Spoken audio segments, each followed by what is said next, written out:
दोस्तों एफकैट 2022 की जो सेकेंड नोटिफिकेशन है वो आउट हो गई है। इसका जो फॉर्म है दोस्तों वो 1 जून 2022 से भरा जा रहा है।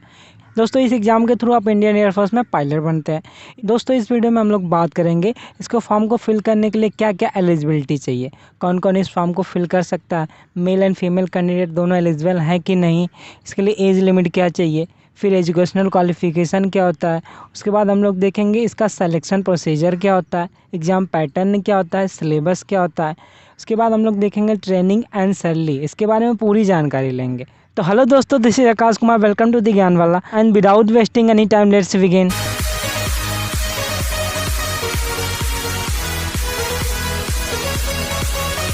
तो एफकैट यानी एयरफोर्स कॉमन एडमिशन टेस्ट, दोस्तों ये एग्ज़ाम इंडियन एयरफोर्स में ऑफिसर की एंट्री के लिए होता है। ये एक ईयर में 2 बार होता है। जो फर्स्ट है इसकी नोटिफिकेशन आ गई थी, उसका एग्ज़ाम भी हो चुका है। ये सेकेंड नोटिफिकेशन है, जो एक ईयर की जो सेकेंड है वो नोटिफिकेशन आई है। इसका जो फॉर्म है वो 1 जून 2022 से भरा जा रहा है। फॉर्म फिल करने की जो लास्ट डेट है आपकी दोस्तों वो 30 जून 2022 है। इसका जो फॉर्म फीस है दोस्तों वो सभी कैटेगरी के मेल एंड फीमेल सबके लिए जो फॉर्म फीस है वो आपकी 250 रुपी है, 250 रुपये है।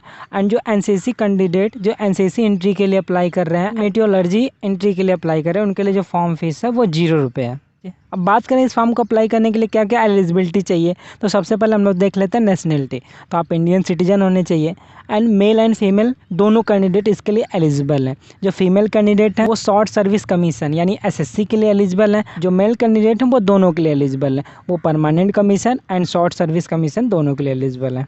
अब दोस्तों बात करें इसके लिए एज लिमिट की। दोस्तों जो हमारी इंडियन एयरफोर्स है वो 3 ब्रांचों में डिवाइड है। ये आपकी फ्लाइंग ब्रांच और दूसरी आपकी ground duty non technical and ground duty technical, ये 3 ब्रांचेज हैं।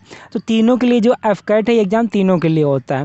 अब तीनों के लिए आपकी जो एज लिमिट है वो अलग अलग है। फ्लाइंग ब्रांच के लिए दोस्तों आपकी जो एज लिमिट होनी चाहिए वो 20 to 24 ईयर होनी चाहिए। जो आपकी डेट ऑफ बर्थ होनी चाहिए, तो लाई करनी चाहिए आपकी जो डेट ऑफ बर्थ वो आपकी 2 जुलाई 1999 से 1 जुलाई 2003 तक होनी चाहिए आपकी डेट ऑफ बर्थ के बीच में आपकी डेट ऑफ बर्थ लाई करनी चाहिए। उसके बाद आपकी ground duty non technical and technical के लिए दोनों के लिए जो आपकी एज लिमिट है वो आपकी 20 to 26 ईयर है। जो आपकी डेट ऑफ बर्थ लाई करनी चाहिए दोस्तों आपकी 2 जुलाई 1997 से 1 जुलाई 2003 तक आपकी डेट ऑफ बर्थ इसके बीच में आपकी लाई करनी चाहिए।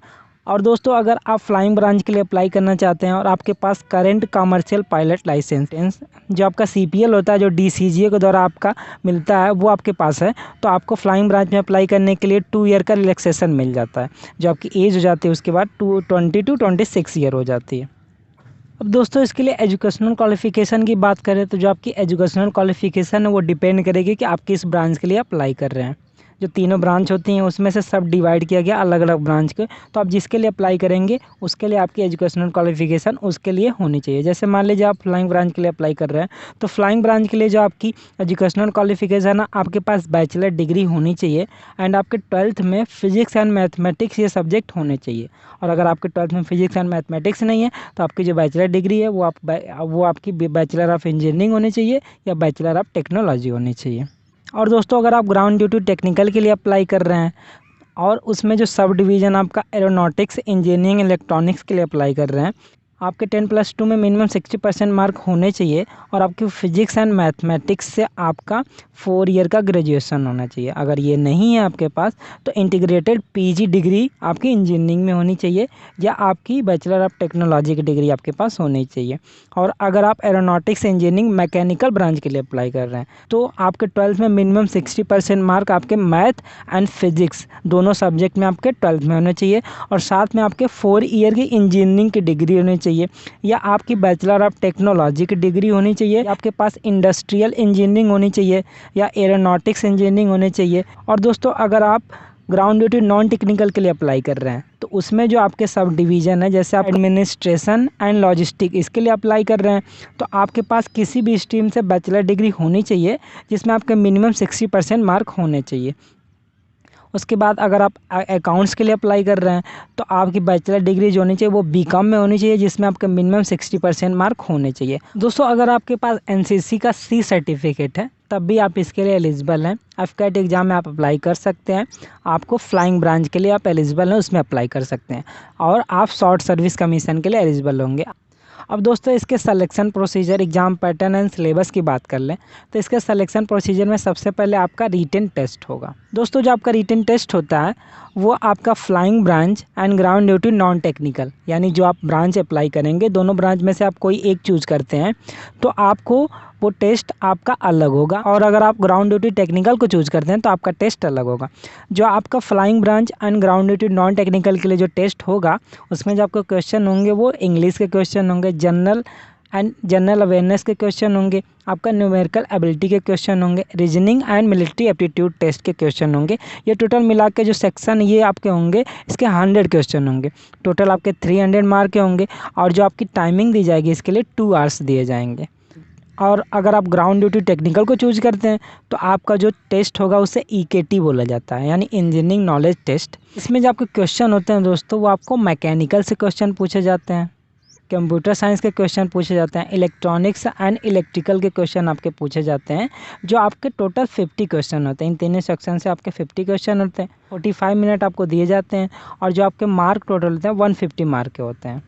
उसके बाद दोस्तों जब आप रिटन टेस्ट क्लियर कर लेते हैं तो आपका जो स्टेप 2 में होता है वो आपका इंटरव्यू होता है। जैसे आपका नंबर आएगा उस हिसाब से एक कट-ऑफ बनेगी, उस कट-ऑफ को जो क्लियर करते हैं उनका SSB इंटरव्यू होगा, कॉल लेटर आएगा, आप SSB इंटरव्यू देंगे। उसके बाद दोस्तों आपका मेडिकल एग्जामिनेशन होगा, फिर मेडिकल एग्जामिनेशन के बाद जो लोग इसमें क्वालिफाई होगा एंड आपका इंटरव्यू जो SSB इंटरव्यू होगा, उसके जो मार्क आपने दोनों में गेन किए हैं उसके बाद आपकी all India final merit list बनती है। उनका जिनका नाम आता है उनका कॉल लेटर आता है और आपकी ट्रेनिंग स्टार्ट होती है।